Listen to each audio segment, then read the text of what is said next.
What's up, everybody? It's Bo here, and we are right smack dab in the middle of X-Men 97, which has been an epic return to the classic 90s series. I was one of the skeptics going in. I really was. I was one of the skeptics thinking that we did not need this. All you could do is possibly ruin what has been a universally celebrated television series.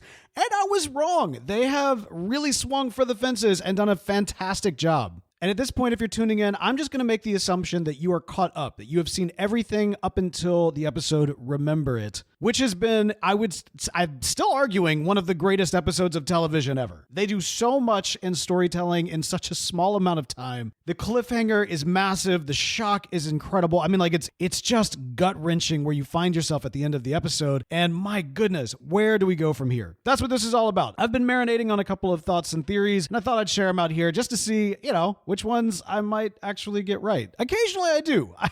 I can be pretty perceptive. See that one Flash video. And also very wrong. See like every other Flash video I ever did. Anyway, so let's jump into it. So first off, this is very interesting because I've been thinking about how we've got Scott going on this kind of breakdown arc, right? Like his entire reality has been called into a question. He ended up having a child with the clone of the woman he loves, and now she doesn't trust him and he doesn't trust her, and he's kind of having an affair with his actual wife, which is what? He's tired of playing all the games to constantly have to like get absolutely nowhere, like giving everything just to gain an inch and then have that inch be taken back along with another mile. Something tells me the events of Genosha are not exactly going to set Scott back up on the, yay, let's get back to the old Charles Xavier way of doing things. I think we're seeing Scott go on that villain arc that we know from the comics. And I've been kind of marinating on this before the mid-season trailer came out, but now that mid-season trailer has come out, I'm even more so there. I think we might actually see an Avengers versus X-Men. I think we might actually end this entire season setting up a season 2 that is the Avengers versus X-Men that we all want. Because let's face it, much like Civil War before it, we're kind of eager to see how the MCU might tackle an X-Men versus Avengers, and yet at the same time, we know it can never quite be what the comic books were, or really what we truly want. The X-Men have not been established in the MCU, and they're not going to be until who knows when. Yes, I know that we've seen Beast, and I know that we've got Ms. Marvel and yada yada yada, but not really like an established X-Men team that holds the weight of a team like the Avengers, at least in live action. But I would argue that in public consciousness right now, the Avengers have far surpassed the X-Men in terms of like broader popularity. And yet at the same time, this 90s X-Men, for modern audiences, this is kind of the classic team. So to bring this X-Men team to go head to head with an Avengers, and I'm not necessarily saying the live action Avengers, mind you, I'm talking about the Avengers of this universe, but perhaps with a lineup that is more similar to the Avengers film, I'm just saying this could give us the Avengers versus X-Men that we all know and want and hope to possibly see here. And thus setting up Scott to go on his full villain arc.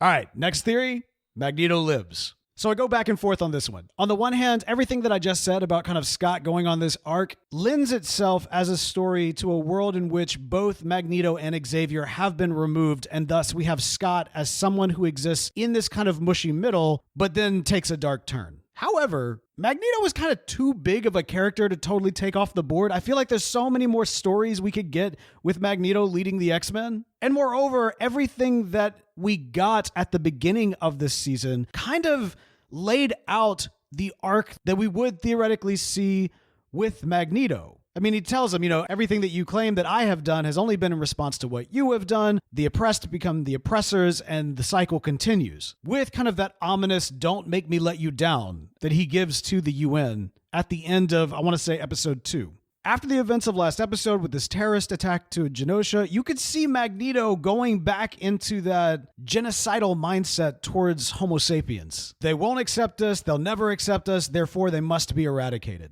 It's a pendulum swing, but if you think about it, where we see him at the beginning of this season has been a pendulum swing, and now he's just swinging back much further because of what has transpired. Of course, all of this is assuming, he's not dead.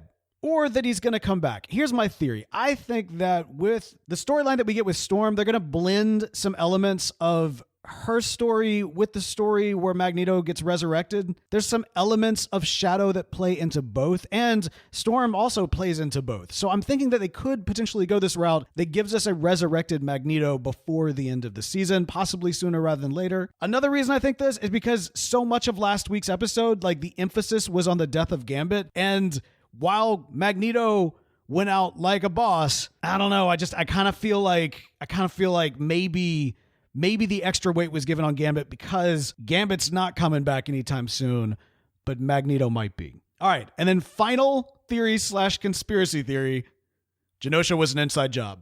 You look around at the people that are leading Genosha, it's mostly supervillains, okay? Like, let's just be real. There's a lot of villains leading this country. And not only that, they're also looking to put Magneto in as their king. So let's just process this, okay? You put Magneto in on the king with the idea that he's trying to be good, but you know he could snap back real quick. You come in, you create this whole situation where this wild Sentinel terrorist attack happens, annihilates a bunch of people, and now you've got Magneto back on the genocidal mindset, and then suddenly the villains are ruling the world. It seems to me like there's possibly a path here where Genosha was an inside job. Do I sound crazy? That might sound crazy. I don't know. These are my current theories here at the midway point. I'd love to hear some of yours. Put them down in the comments below. Let's debate. Let's talk. Is Magneto dead? Is Magneto alive? Will we see an X-Men versus Avengers? Was Genosha an inside job? Put it in the comments. Let's talk about it.